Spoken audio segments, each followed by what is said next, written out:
সালের ডিসেম্বর মাসে FC Catalan, UNICEF আর সংবাদপত্র স্পোর্টস মিলে একটা দাতব্য ক্যালেন্ডার তৈরি করার চেষ্টা করেছিল। সেই ক্যালেন্ডার প্রস্তুতের জন্য বার্সেলোনার খেলোয়াড়দের সাথে ছোট শিশুদের ছবি তোলাটা ম্যান্ডেটরি ছিল। আর এর জন্য একটা লটারিও করা হয়েছিল, আর সেই লটারিতে জয়ী হয়েছিল ছোট্ট একটা ছেলে। সেই ছেলেটিকে স্বয়ং লিওনেল মেসি নিজেই গোসল করিয়ে দিচ্ছেন, তার সাথে খেলা করছেন এবং তাকে কোলে তুলে নিয়ে এক দৃষ্টিতে তাকিয়ে আছেন। যে ছেলেটির কথা বলছি সেই বাচ্চাটির তখন বয়স ছিল 5 থেকে 6 মাস, আর লিওনেল মেসির বয়স ছিল 20 বছর। কার কথা বলছি হয়তো এতক্ষণে সবাই বুঝে গিয়েছেন, সে ছেলেটি আর কেউ নয়, সে ছেলেটি বর্তমান স্পেনের অন্যতম তরুণ সেন্সেশন লামিনি ইয়ামালের কথা। অর্থাৎ লিওনেল মেসি একটা প্রজন্ম আরেকটা তার নতুন প্রজন্মের দিকে তাকিয়ে যেন অন্য কিছুর বা কোনো নতুন কিছুর ইঙ্গিতই দিয়েছিলেন।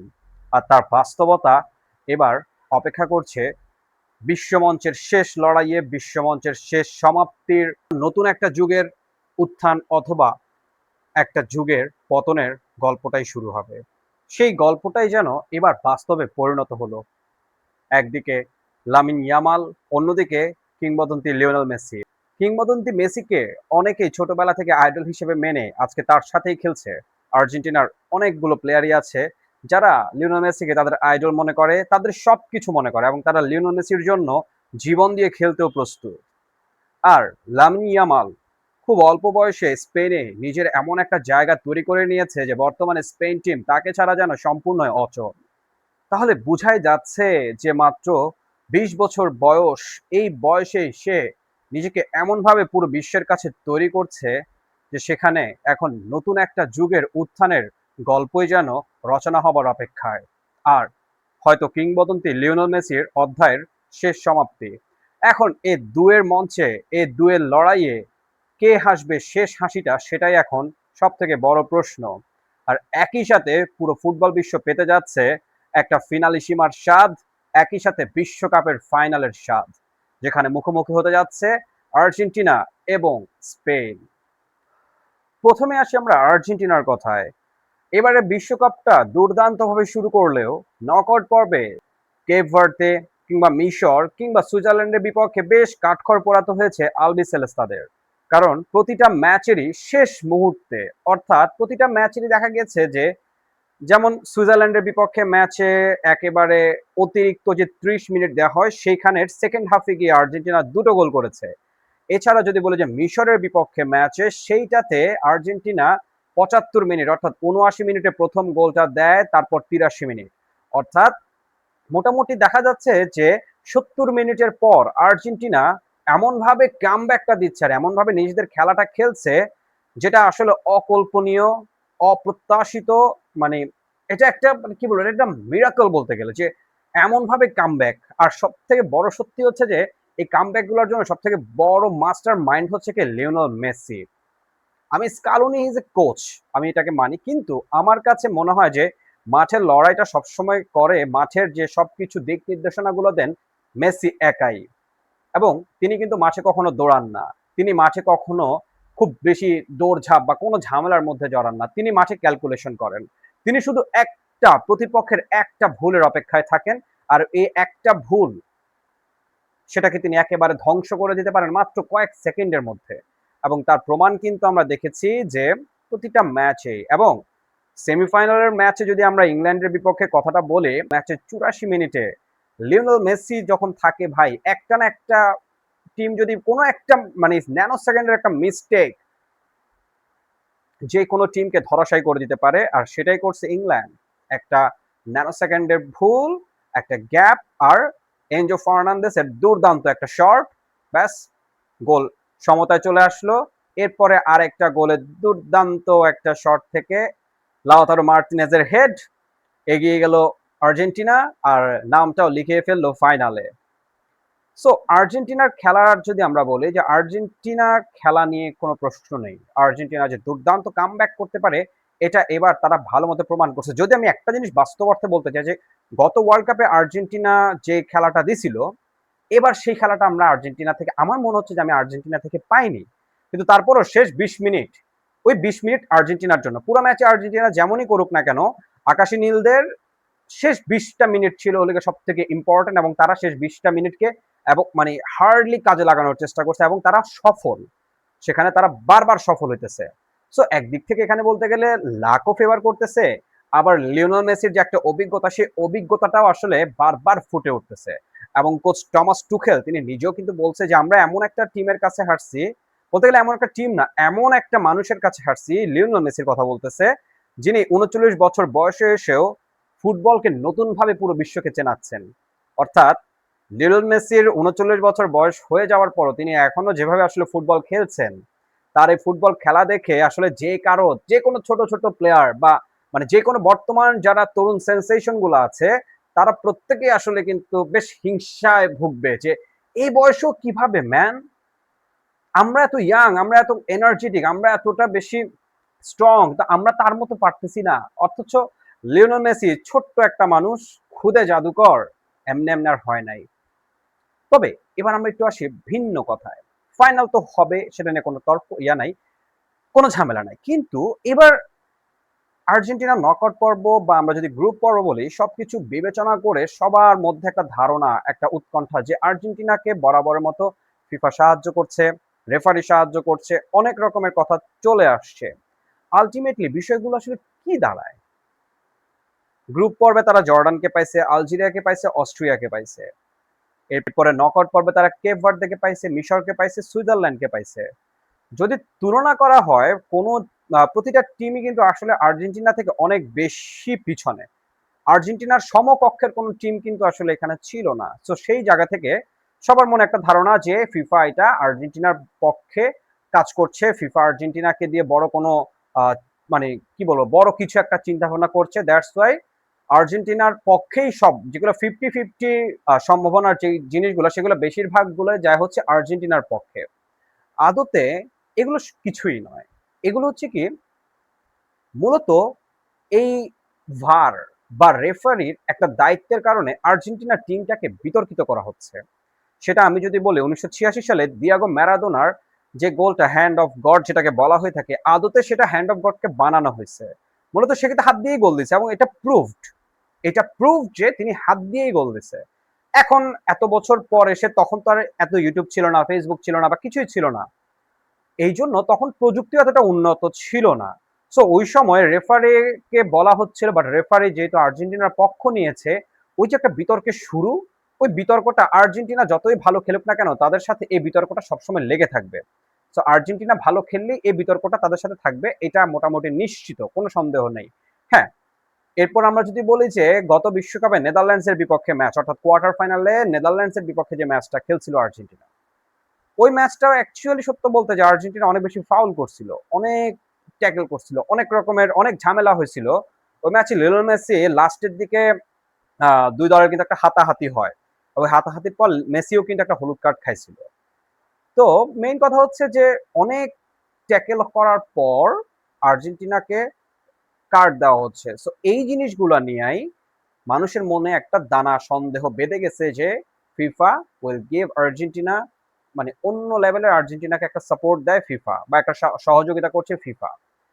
এখন বাস্তব অর্থে আসলে এগুলোর কোনো ভিত্তি নাই।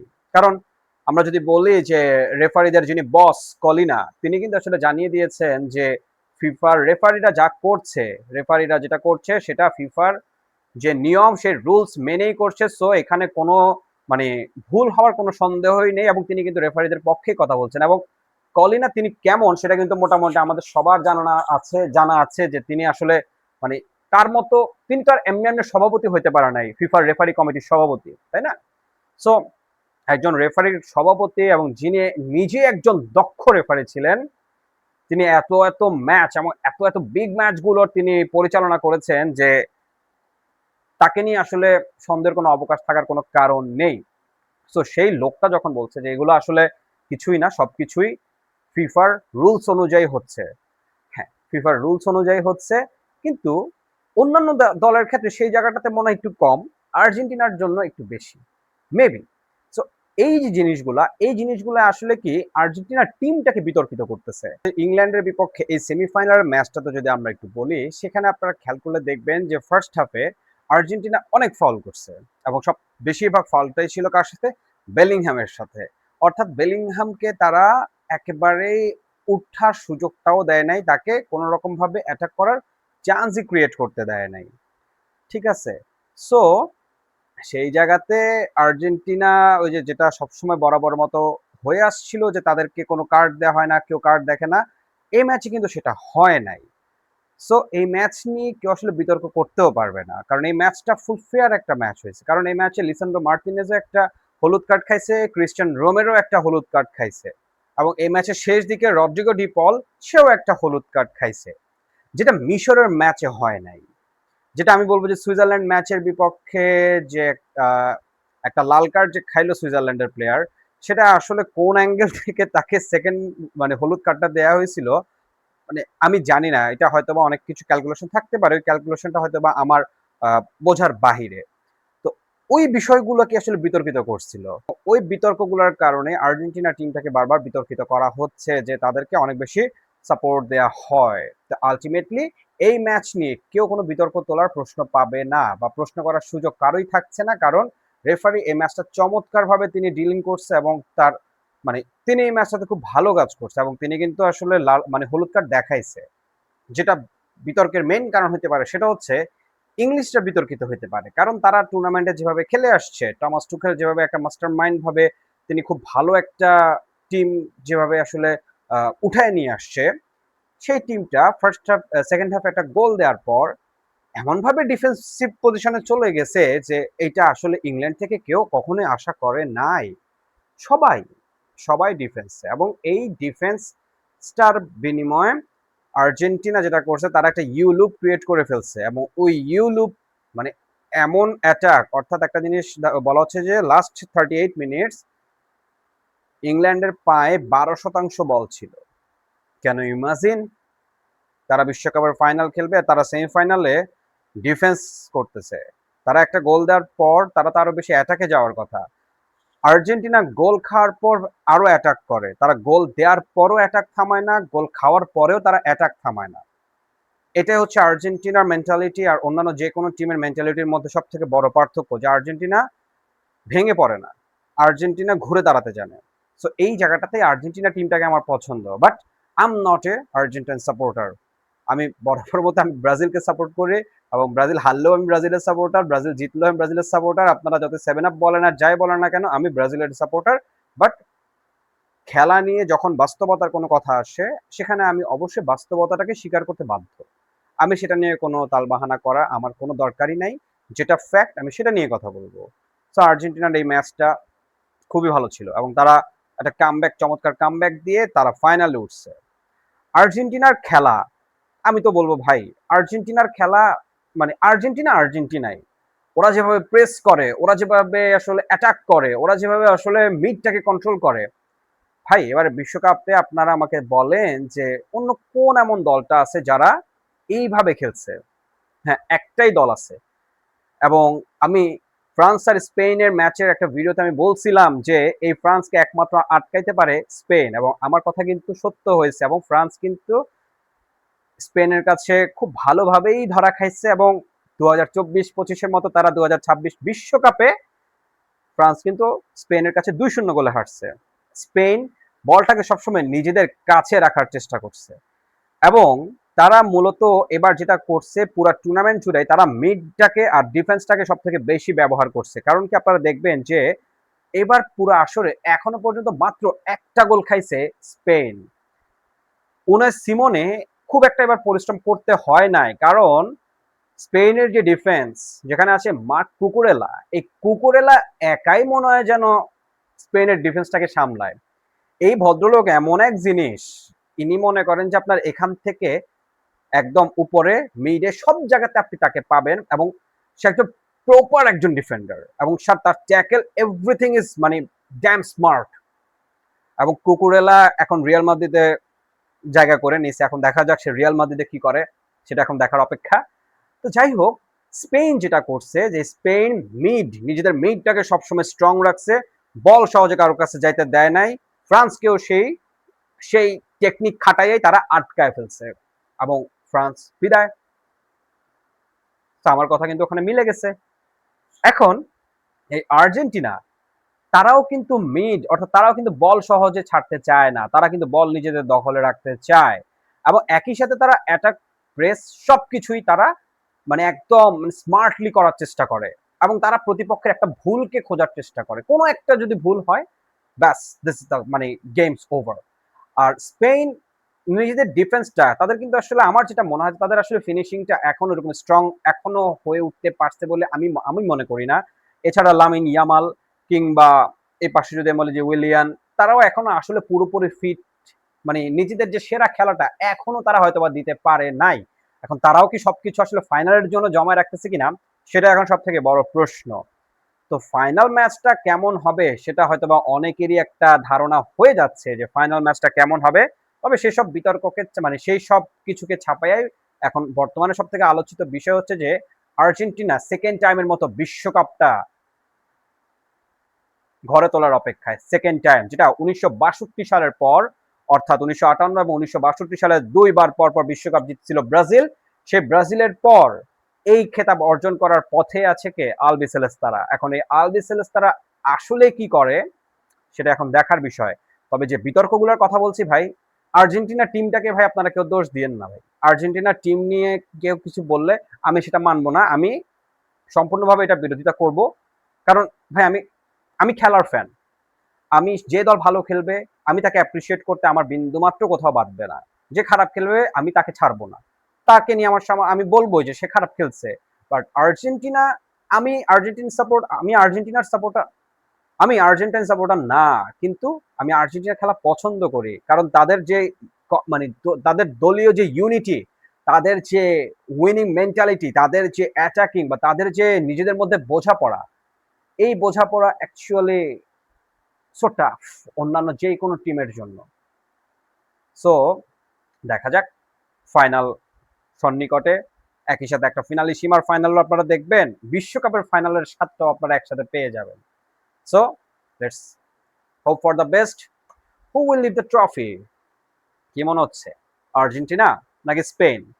আপনাদের কি মনে হয় সেটা অবশ্যই আমাকে একটু পারলে কমেন্টে জানাবেন, আমি তার অপেক্ষাতেই থাকলাম।